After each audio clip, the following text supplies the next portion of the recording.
नमस्कार। मैं जनमुक्ता श्रीओम गौतम। जिस तरीके से 14 मार्च को एक हाई कोर्ट के जज के घर पर काले धन की होली जली थी और उसके बाद पूरे कॉलेजियम ने, सीजीआई ने, सब ने मिलकर उस पूरे मामले को दबाने की कोशिश की। लेकिन जब देश में इसको लेकर हो हल्ला हुआ, सोशल मीडिया पर तमाम ट्रेंड चले, जनता की तरफ से मांग उठी, तब जाकर सुप्रीम कोर्ट के कॉलेजियम ने, या फिर कहें कि सीजीआई ने, एक कमेटी बनाई थी 3 जजों की, जो इस पूरे मामले की जांच करेगी। उसके बाद हमने आपको एक वीडियो में यह भी बताया था कि भारत के जो जजेस होते हैं हाई कोर्ट और सुप्रीम कोर्ट के,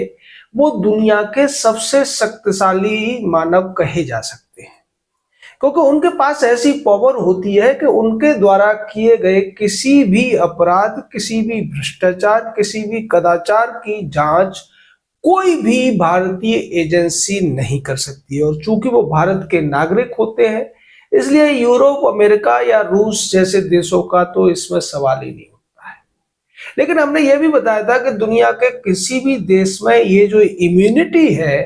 अपराध के खिलाफ या जांच के खिलाफ, वो न तो अमेरिका के राष्ट्रपति को मिली हुई है, न रसिया के राष्ट्रपति को, और ना ही ब्रिटेन के राजा को भी ये इम्यूनिटी इस तरीके से मिली हुई है। हालांकि ब्रिटेन के राजा को कुछ इम्यूनिटी, चूंकि मोनार्की है इसलिए होती है, लेकिन उनको भी एक समय के बाद जांच उनके खिलाफ भी हो सकती है। लेकिन भारत में 1995 और उसके बाद के कुछ फैसलों के बाद में सुप्रीम कोर्ट के जजेस ने एक ऐसा प्रोसीजर बना दिया कि किसी भी हाई कोर्ट और सुप्रीम कोर्ट के जज के खिलाफ कोई भी एजेंसी जांच नहीं कर पाएगी जब तक कि उस समय के, यानी कि तत्कालीन जो सीजीआई होंगे, वो उसकी परमिशन दे देंगे।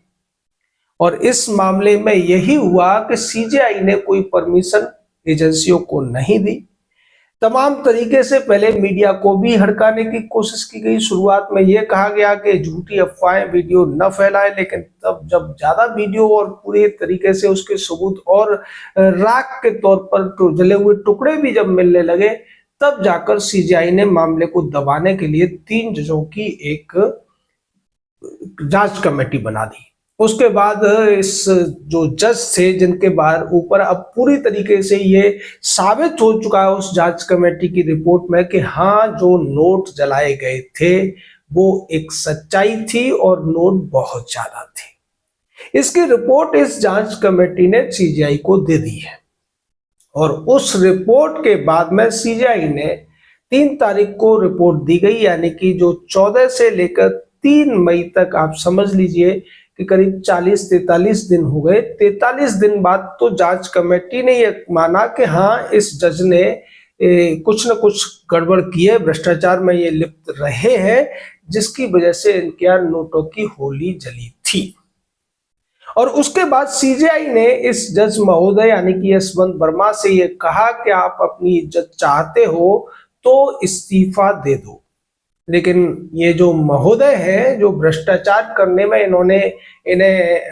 हमारी मांग है कि भारत रत्न मिलना चाहिए भ्रष्टाचार के लिए, तो इन्होंने कह दिया कि मैं इस्तीफा नहीं दूंगा। यानी कि जिस सीजीआई ने इनको बचाने की कोशिश की, जिस कॉलेजियम ने इनको बचाने की कोशिश की, अब उस पूरे सीजीआई और कॉलेजियम का जो सिस्टम है उसको ठेंगा दिखा दिया जज यशवंत वर्मा ने। उन्होंने साफ कर दिया कि मैं दोषी नहीं हूं, चूंकि मैं ये मानता हूं, और इसीलिए मैं इस्तीफा नहीं दूंगा। लेकिन इससे पहले जब इन जज महोदय को बचाने के लिए इलाहाबाद हाईकोर्ट ट्रांसफर किया गया था, तो इलाहाबाद हाईकोर्ट की बार एसोसिएशन ने भी जोर शोर से इसका विरोध किया था और यहां तक कहा था कि इलाहाबाद हाईकोर्ट कोई कूड़ा घर नहीं है, कूड़ेदान नहीं है, जहां किसी भी भ्रष्ट व्यक्ति को आप दोबारा से जज बना के हमारे यहाँ भेज दोगे। उसके बावजूद इस जज को इलाहाबाद हाई कोर्ट में बार एसोसिएशन से छुपाकर गुपचुप तरीके से शपथ दिलाई गई और अभी तक ये इलाहाबाद हाई कोर्ट में जज बने हुए थे। लेकिन जब जांच रिपोर्ट आ गई, उसके बाद सीजीआई के पास कोई और ऑप्शन नहीं था, क्योंकि देश भर में जिस तरीके से इस केस कांड ने कॉलेजियम की पोल खोलकर रख दी, कॉलेजियम के नाम पर जो कुछ गोरख धंधा चल रहा है उसकी पोल खोल के रख दी और ये बता दिया कि इस देश में हाई कोर्ट और सुप्रीम कोर्ट के जजों ने कितनी ज्यादा शक्ति अर्जित कर ली है, वो देश के प्रधानमंत्री से भी ज्यादा पावरफुल हो गए हैं। और अब तो इस जज के इस केस ने यह भी बता दिया है कि एक बार हाई कोर्ट या सुप्रीम कोर्ट का जज बना हुआ व्यक्ति सुप्रीम कोर्ट के चीफ जस्टिस से भी ज्यादा पावरफुल होता है। यही वजह है कि यशवंत वर्मा ने इस्तीफा देने से मना कर दिया है, क्योंकि यशवंत वर्मा को यह पता है कि वो अगर इस्तीफा नहीं दे तो उनसे जबरदस्ती न तो इस्तीफा लिखवाया जा सकता है, ना ही उनको बर्खास्त किया जा सकता है। अब अंतिम उपाय क्या बचता है? अंतिम उपाय है महाभियोग चलाना, जो कि संसद में चल सकता है। और इसी की सिफारिश अब सीजेआई संजीव खन्ना ने प्रधानमंत्री और राष्ट्रपति को पत्र लिखकर कर दी है। उन्होंने उस पत्र के साथ में जांच रिपोर्ट की कॉपी भी भेजी है और उन 2 लेटर्स की कॉपी भी भेजी है जो जस्टिस वर्मा नाम के इस व्यक्ति ने, यशवंत वर्मा ने जांच कमेटी को दिए थे या सीजेआई को जवाब में दिया था, जिसमें उन्होंने इस्तीफा मांगने के लिए जब इनसे कहा तो उसने जवाब दे दिया कि मैं इस्तीफा नहीं दूंगा। अब सवाल उठता है कि महाभियोग चल सकता है तो उससे भी तो हो सकता है। देखिए, महाभियोग चलने के लिए पहले तो संसद का सत्र होना चाहिए और उसके बाद 2/3 बहुमत से वो महाभियोग का प्रस्ताव पास होना चाहिए। ये कितनी बड़ी विडंबना है, या कह सकते हैं कानून का मखौल है, कानून का मजाक है कि एक व्यक्ति जिसके ऊपर ये साबित हो चुका है, जजों की कमेटी ने ये साबित कर दिया है, जबकि उसको बचाने की कोशिश कॉलेजियम के द्वारा की गई थी कि इसी व्यक्ति का वो केस था और इसके घर में केस की होली जली थी। हालांकि कॉलेजियम की जब पहली मीटिंग हुई थी उसमें 5 में से कम 2 जजेस ऐसे थे जो ये चाहते थे कि यशवंत वर्मा से इस्तीफा देने के लिए कहा जाए, लेकिन बहुमत इस पक्ष में था कि नहीं, इससे हमारी बेइज्जती होगी और जो न्यायपालिका की साख है वो जनता की नजर में बहुत ज्यादा गिर जाएगी। वो साख तो नहीं बची, लेकिन थोड़ी बहुत साख जो इनकी थी वो अब पूरी तरीके से यशवंत वर्मा के इस्तीफा न देने के फैसले के बाद और ज्यादा गिर गई है। जो थोड़ी बची थी वो और गिर गई है और यही वजह थी कि बीच बीच में ऐसे बढ़िया बढ़िया फैसले भी आ रहे थे। किसी तरीके से कोशिशें सुप्रीम कोर्ट के जजेस के द्वारा की जा रही थी कि जनता की नजर में उनकी जो निरंकुशता की, उनकी जो मनमानी की, संविधान को न मानने की, देश के कानून को न मानने की एक छवि बन रही है, उसको तोड़ा जाए। हमने जब इस पर एक वीडियो बनाया था कि क्या देश रूल ऑफ लॉ से चलेगा या फिर रूल ऑफ कोर्ट से, तमाम लोगों ने सवाल किए थे और ये कहा था कि रूल ऑफ लॉ क्या रूल ऑफ कोर्ट से अलग होता है? क्या देश अब तक रूल ऑफ लॉ से नहीं चल रहा है? और इसके तमाम उदाहरण पड़े हुए सैकड़ों केसेस हैं, अगर आप जाएंगे डिटेल में आपको मिल जाएंगे। हम चूंकि वीडियो में वो सारी डिटेल नहीं दे सकते, लिंक भी आप ढूंढे तो मिल जाएंगे। आप तमाम ऐसे केसेस देखेंगे जहां पर साफ देखने को मिलता है कि पिछले 30-35 सालों के अंदर सुप्रीम कोर्ट ने जो कुछ किया है वो संवैधानिक नहीं कहा जा सकता है। फिर सवाल उठता है, बहुत से लोग ये कहते हैं कि राष्ट्रपति के पास पावर है, प्रधानमंत्री चाहे तो इनको सही कर सकते हैं, कॉलेजियम को हटा सकते हैं, एनजेसी लागू कर सकते हैं। ऐसा हो सकता था 1993 से पहले, लेकिन 93 के बाद में, 95 के बाद में जब देश के अंदर राजनीतिक इस अस्थिरता का माहौल था, तब सुप्रीम कोर्ट के जजेस ने और कुछ प्रभावशाली वकीलों ने, जिनके नाम हम आपको बार बार लेते रहते हैं, जिनमें फली एस नरीमन का नाम आता है, जो जिसका बेटा बाद में सुप्रीम कोर्ट का जज बना और ऐसा जज बना कि उसने 3 साल बाद राम मंदिर के जो फैसला हुआ था उसी पर सवाल उठा दिए और इसके लेकर किसी ने भी उसके खिलाफ, किसी जज ने सवाल नहीं उठाया कि उसके खिलाफ कंटेम्प्ट ऑफ कोर्ट होना चाहिए। ठीक है, कोई भी जज सुप्रीम कोर्ट में होता है, हाई कोर्ट में होता है, तब उसको आपने इम्यूनिटी दे दी इंक्वायरी से और हर कानून से, लेकिन रिटायरमेंट के बाद तो भारत का एक साधारण नागरिक बन जाता है वो।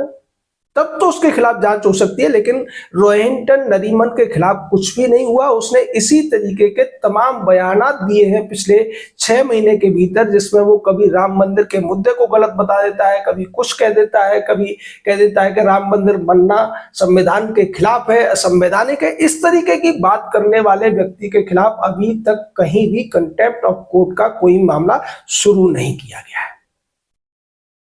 दूसरी तरफ जो ये पूरा मामला चला के जो अस्थिरता थी, उसका फायदा उठाकर सुप्रीम कोर्ट के जजेस ने और वकीलों ने, जिसमें फलियस नरीमन थे, कपिल सिब्बल थे, शांति भूषण थे, जिनका बेटा आज सुप्रीम कोर्ट में ये गुहार लगा रहा है कि रोहिंग्याओं को भारत से बाहर न भेजा जाए, जबकि सुप्रीम कोर्ट की 3 जजों की बेंच ने आज इस पर स्पष्ट कर दिया है कि रोहिंग्याओं को जो भारत में रहने का अधिकार है वो बिल्कुल भी नहीं है। और अगर आप शरणार्थी वाले जो यूएन का एक रिजोल्यूशन है उसकी बात कर रहे हैं, तो उस पर सॉलिसिटर जनरल ने स्पष्ट कर दिया कि वो भारत पर लागू नहीं होता, क्योंकि भारत उस पर हस्ताक्षर करने वाला देश नहीं है।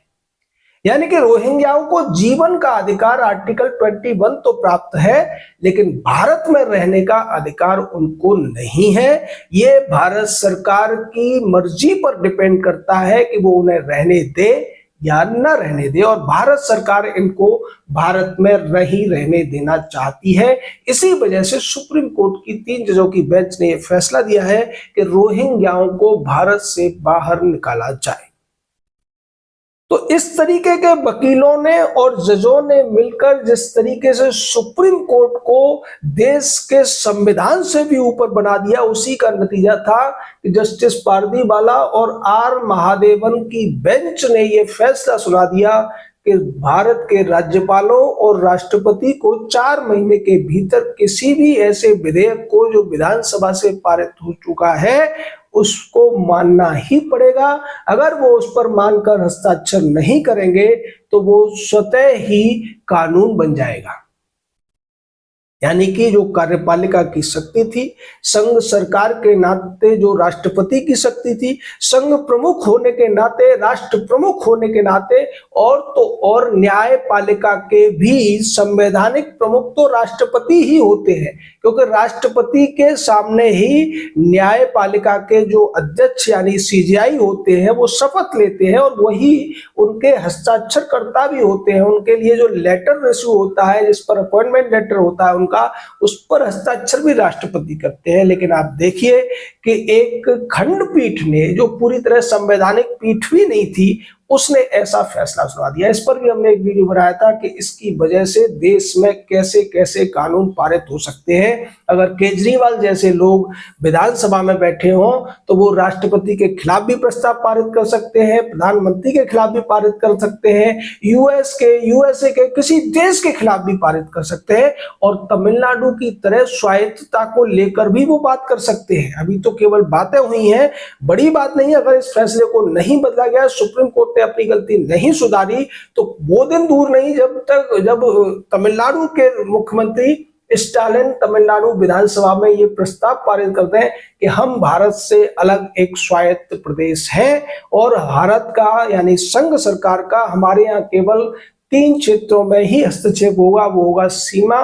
विदेश नीति और रक्षा। अब आप समझ लीजिए ये कितना बड़ा झोल कर दिया है सुप्रीम कोर्ट ने, और उसी का नतीजा है कि अब उस सुप्रीम कोर्ट ने जो power supreme court high court के जजेस को दी थी, वो किस तरीके से उनके सर चढ़कर बोल रही है कि सीजेआई चाहते हैं कि एक जज इस्तीफा दे। कमेटी ने यह साबित कर दिया कि हाँ, उन्होंने अपराध किया है, वो भ्रष्ट है, उन्होंने भ्रष्टाचार का पैसा जलाया है। उसके बावजूद वो जज कहता है कि मैं तो इस्तीफा नहीं दूंगा, तुमसे जो करना है कर लो। अब उसके लिए ये सरकार निर्णय करेगी कि कब इसके लिए सत्र बुलाया जाएगा, महाभियोग चलाया जाएगा, और उस महाभियोग पर भी कोई ताज्जुब की बात नहीं है कि कुछ सांसद ऐसे खड़े हो जाएं जो इस जज को बचाने की सिफारिशें या दलील भी देने लगे संसद के दोनों सदनों में। लेकिन जनता अब जाग रही है, और इसी का असर है कि कुछ अच्छे फैसले आने लगे हैं। लेकिन उसके बावजूद अभी भी जो सुप्रीम कोर्ट है या जो न्याय तंत्र है वो कॉलेजियम और कुछ चंद दर्जनों एक दो दर्जन वकील होंगे जिनके चंगुल में फंसा हुआ है, उसको निकालने की जरूरत है। और वो तभी निकल सकता है जब इस देश की जनता इस पूरे के पूरे कॉलेजियम सिस्टम, इस तथाकथित न्याय तंत्र और इसको चलाने वाले या कंट्रोल करने वाले एक दो दर्जन वकीलों के इस पूरे के पूरे घालमेल को समझ जाएगी। जय हिंद, जय भारत।